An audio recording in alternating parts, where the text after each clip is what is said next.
বৈশাখ মাসের এক শনিবারের শুভ দিনে কামারপুকুরের চট্টোপাধ্যায় পরিবারে সাড়ম্বরে বাৎসরিক শীতলা পুজোর আয়োজন হয়েছে। গ্রামবাসীরা জড়ো হয়েছেন পূজা দেবার জন্য। ঢাক ঢোলের আওয়াজে মুখরিত পূজাঙ্গন,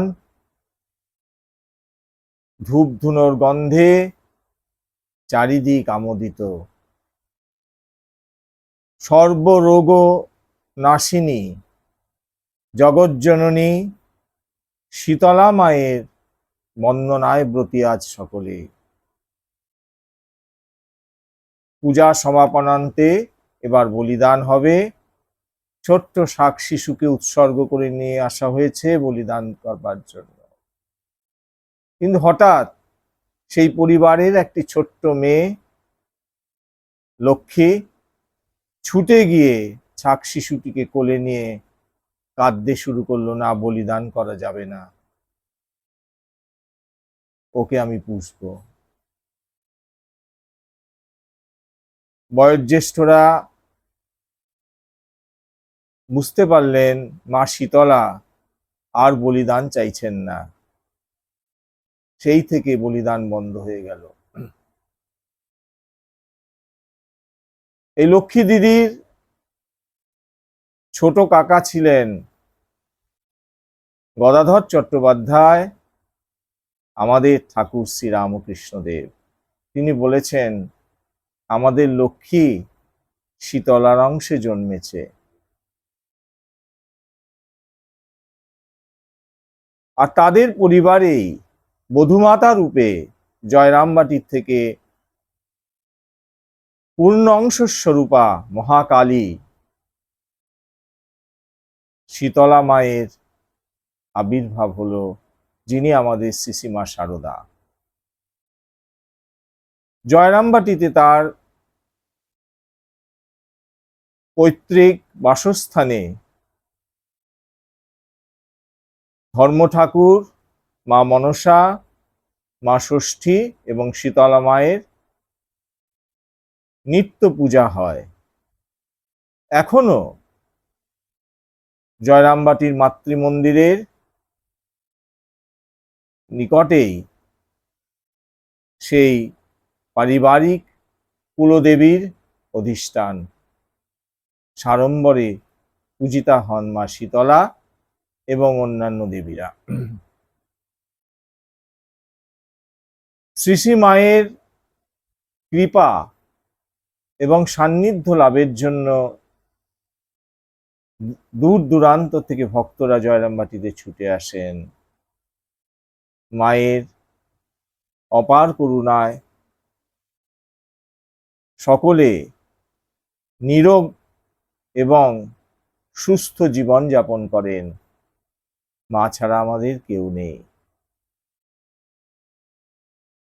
এক ভক্ত মহিলা জয়রামবাটিতে একদিন হাসতে হাসতে বলছেন যে, মা, এরপরে কেউ আর ওই শীতলা মনসা ষষ্ঠীর পূজা করবেনি, সবাই তোমার পূজা করবে। শ্রীশ্রীমা বললেন, কেন করবে না? শীতলা মনসা ষষ্ঠী তো আমারই অংশোদ্ভূত। বলে ফেললেন নিজের স্বরূপের কথা। নিকটেই সিংহবাহিনীর মন্দির। মা নিজে ঘোষণা করলেন, সিংহবাহিনীর মাটি নানা রোগের উপশম করে, বিশেষ করে পেটের রোগ এবং চর্মরোগ। আজও ভক্তরা বিশ্বাসের সঙ্গে সিংহবাহিনীর মাটি ব্যবহার করে থাকেন। তা আমাদের এই শীতলা মা সর্বরোগ হারিণী, তিনি বাগবাজারে উদ্বোধন মাতৃমন্দিরে অবস্থান করছেন। অগণিত ভক্ত মহিলারা এবং ভক্তরা তার দর্শনে আসছেন। একদিন দুপুরের পূজা হয়ে গেছে, ঠাকুরের ভোগ উঠবে, সুতরাং সকালের ফুল, মালা, বেলপাতা, পদ্ম এসব একটা গামলার মধ্যে জড়ো করা হচ্ছে। সেখানে পূজার ব্যবহৃত গঙ্গা জল সেখানে রয়েছে, ফুলগুলো সেই গামলার মধ্যে ভাসছে। একজন ভক্ত মহিলা এসছেন, তিনি বহুদিন যাবৎ চর্মরোগে কষ্ট পাচ্ছেন, নানা চিকিৎসা করা সত্ত্বেও তার হাতের ঘা সারছে না, এবং লজ্জাবশত তিনি সেই হাতটি কাপড় দিয়ে ঢেকে রাখেন। আজকে সুযোগ পেয়ে মার কাছে তার এই রোগের কথা বলেন। মা শুনে বললেন, তুমি এক্ষুনি ওই ঠাকুরের যে ফুল এবং প্রসাদী জল রাখা আছে ওই গামলায়, ওখানে কিছুক্ষণ হাতটা ডুবিয়ে রাখো মা, তোমার এই রোগ সেরে যাবে। তিনিও বিশ্বাসের সঙ্গে তাই করলেন, এবং আশ্চর্যের বিষয়, কিছুদিনের মধ্যেই তিনি চর্মরোগ থেকে সম্পূর্ণ মুক্ত হন। মায়ের অপার করুণা। চারিদিকে এসব ছোট ছোট ঘটনাগুলো ছড়িয়ে পড়ে। ভক্তরা তার আশীর্বাদ, তার চরণামৃত পান করে সর্বরোগ থেকে মুক্ত হন। একজন মেম সাহেব তার সন্তানকে নিয়ে মাতৃদর্শনে আসেন। বহুদিন ধরে তিনি চিকিৎসা করছেন, কিন্তু সন্তানটি দীর্ঘদিন যাবৎ দুরারোগ্য ব্যাধিতে আক্রান্ত হয়ে মরণাপন্ন হয়ে গেছে। সে মেম সাহেব মাকে প্রণাম করে তার এই দুঃখের কথা বললেন। মা সঙ্গে সঙ্গে গোলাপ মাকে বললেন, গোলাপ, ঠাকুরের চরণ থেকে একটি পদ্ম এনে আমাকে দাও। গোলাপ মা তাই করলেন। সে প্রসাদী পদ্মটি তিনি মাথায় ঠেকিয়ে সে মেম সাহেবকে বললেন, মাগো, এটা তুমি নিয়ে যাও এবং তোমার সন্তানের মাথায় সেটিকে রোজ ছোঁয়াবে, সে রোগমুক্ত হবে। তিনি ভক্তি সহযোগে সেই প্রসাদী পদ্মটা নিয়ে গেলেন এবং বললেন, এটা শুকিয়ে গেলেও আমি একটি রুমালের মধ্যে সে আশীর্বাদটুকু রেখে দেব। বলা বাহুল্য, কিছুদিনের মধ্যেই মেম সাহেবের সেই সন্তান রোগমুক্ত হন। এই যে মায়ের বিভূতি, এই বর্ণনাগুলোর মধ্যে আমরা পাচ্ছি যে তিনি কৃপা করে সবার সমস্ত কিছু গ্রহণ করেন। গোলাপ মা একদিন মাকে বলছেন যে তোমার এই এক হয়েছে, নিজের শরীরে তুমি কত কষ্ট পাচ্ছ, যে আসছে অমনি তাকে দুটো চরণ তুমি এগিয়ে দিচ্ছ প্রণাম করবার জন্য, এতে তোমার যে নিজের কষ্ট হয় তুমি বোঝো না। মা বললেন, গোলাপ, আমি তো এই জন্যই এসেছি, ভক্তের শারীরিক ব্যাধি তাকে মুক্ত করতে হবে, তাকে পরমার্থের সন্ধান দিতে হবে, আমার শরীরে যা হয় হোক। তাই হলো। মা বাত ব্যাধি রোগাক্রান্ত হলেন, প্রায় তার শরীর খারাপ হয়, কিন্তু তবু তার ভক্তদের কৃপা করার ইচ্ছাটা বেড়েই যায়, কমে না, কারণ তিনি যে জগজ্জননী মা শীতলা। পুরাণ মতে তিনি ব্রহ্মার মানস কন্যা, তিনি মহাশক্তি, তিনি সর্বরোগ হারিণী। গর্ধবের পিঠে তিনি অধিষ্ঠান করছেন, এক হাতে তার মার্জনী আর এক হাতে কলসি। এই কলসিতে তিনি অমৃত সুধা রেখেছেন, ভক্তকে দিয়ে রোগ মুক্ত করছেন। নানা উপাখ্যান শীতলা মাকে কেন্দ্র করে আছে। চৈত্র, বৈশাখ, জ্যৈষ্ঠ বছরের এই 3টি দিন শনি মঙ্গলবারে ভক্তরা এখনো পর্যন্ত এই শীতলা মায়ের অর্চনা করেন। যাদের গৃহে তার ঘট বা মূর্তি আছে তারা সবসময় পূজা আর্চা করেন।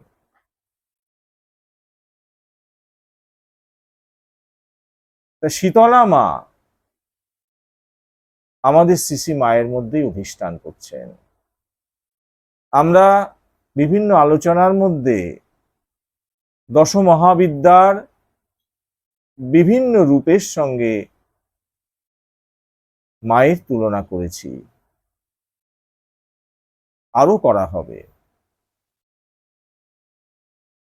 তা আমাদের জগজ্জননী শ্রী মা শারদা অমৃতের ভাণ্ডার নিয়ে বসে আছেন। তিনি অমৃত সুধা বর্ষণ করছেন, পাপী তাপীকে আশ্রয় দিচ্ছেন, আলিঙ্গন করছেন, তারা পাপ মুক্ত হয়ে যাচ্ছে, রোগমুক্ত হচ্ছে। একদিন হঠাৎ বিকেল বেলায় খবর আসলো নটি তারাসুন্দরী মাকে দর্শন করতে আসবেন। মা কিন্তু তখন অসুস্থ, তার দর্শন কিন্তু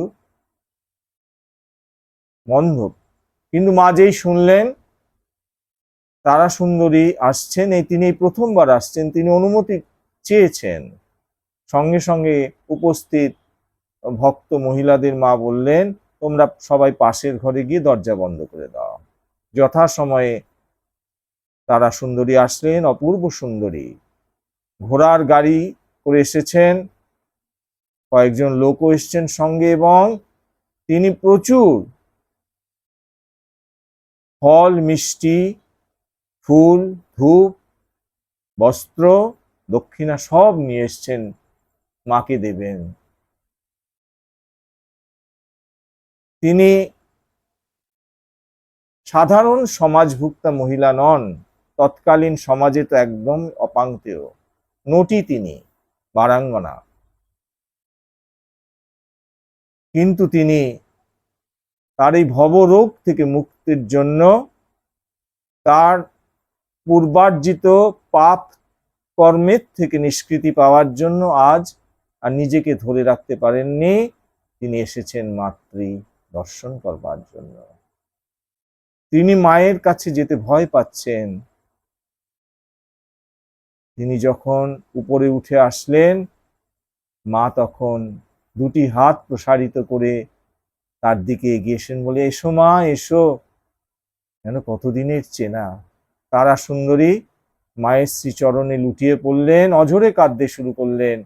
মা তাকে বুকে জড়িয়ে ধরে বললেন, বাছা, তুমি কেন ভয় পাচ্ছ? আমি তো আছি তোমার। তিনি বলছেন, মা, আমি অনেক অন্যায় করেছি, পাপ করেছি। মা বলছেন, আমি তো মা, আমি তোমার সবকিছু গ্রহণ করলাম। তিনি তারাসুন্দরীকে অনুরোধ করলেন, মা, আমি শুনেছি তুমি সুকণ্ঠের অধিকারিণী, আমাকে কয়েকটি গান শোনাও। তারাসুন্দরী মন প্রাণ উজাড় করে সুললিত কণ্ঠে কয়েকটি ভজন গাইলেন এবং মায়ের আশীর্বাদ নিয়ে পরমানন্দে ফিরে যাচ্ছেন তার ঘরে। এবং তিনি জানেন তার সমস্ত ভবরোগ কিন্তু আজ আরোগ্য হয়ে গেল। কিন্তু আমাদের জগজ্জননী শারদা মা, তাকে কিছু বাধার সম্মুখীন হতে হলো। অভিজাত বংশের মহিলারা যারা তার কাছে আসা যাওয়া করেন, তারা প্রতিবাদ করলেন, মা যদি এরকম অচ্ছুত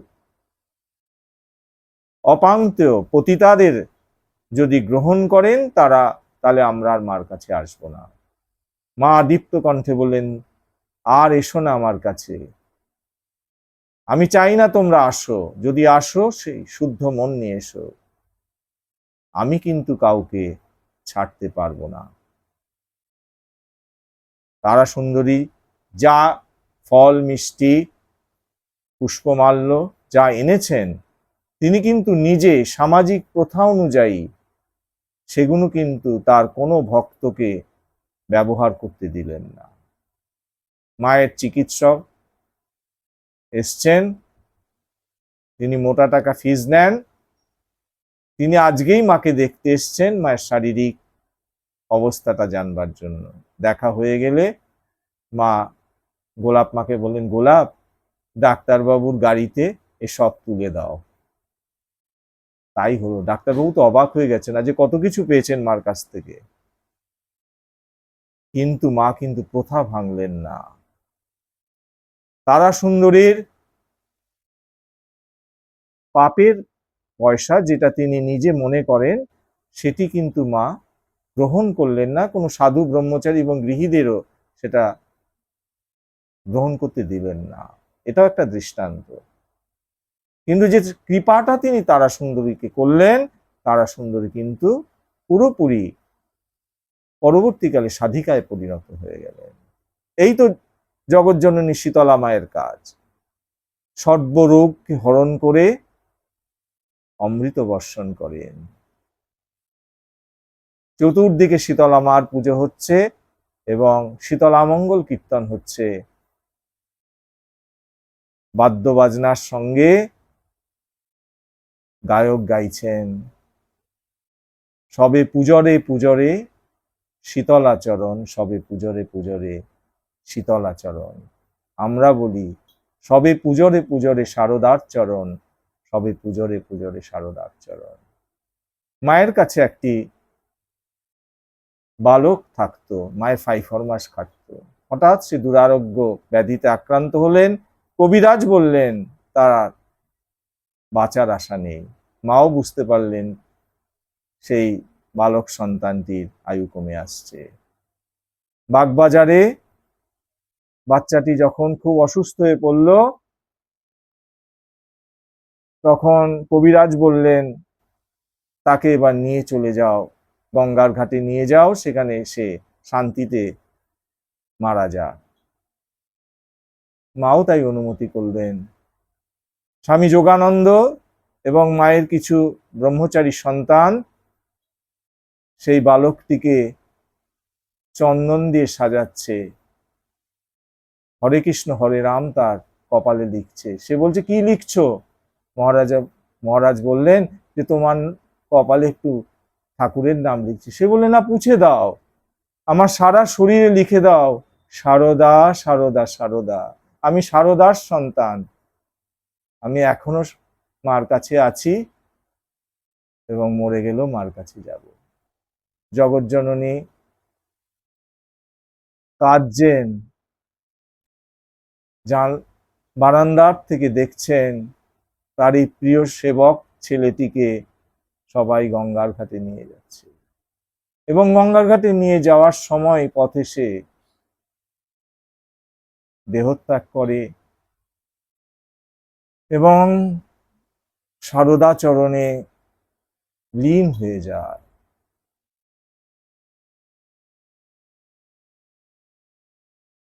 মা এসেছেন কৃপা করতে। ভক্তদের আনন্দে তিনি আনন্দিত, ভক্তদের দুঃখে তিনি দুঃখিত। কখনো তিনি কাঁদছেন, কখনো তিনি হাসছেন। মহামায়ার এমনই লীলা। মা নিজেও মায়াবদ্ধ। এই তো তার জগতের খেলা। তা ধরতে হবে মায়ের স্বরূপটিকে, হৃদয় মন্দিরে বসাতে হবে তার সেই ভাব গম্ভীর সদা হাস্যময়ী রূপটিকে। কল্পনা করতে হবে তিনি শীতলা রূপে সর্বব্যাধি সর্বরোগ হরণ করছেন, অমৃত দান করছেন এবং আমাদের সকলকে অমৃত পথে এগিয়ে নিয়ে যাচ্ছেন। তোমাদের সকলের পথের শেষে আমি আলো নিয়ে বসে আছি। আমি মা থাকতে তোমাদের ক্ষতি কে করবে বাবা? আমি যে আছি। ওং যথাগ্নি দাহিকা শক্তি রামকৃষ্ণ স্থিতা হিয়া সর্ববিদ্যা স্বরূপাং তাং শারদাং প্রণমাম্যহং। জয় মা শীতলা, জয় মা শারদা, জয় মা শারদা, জয় মা শীতলা।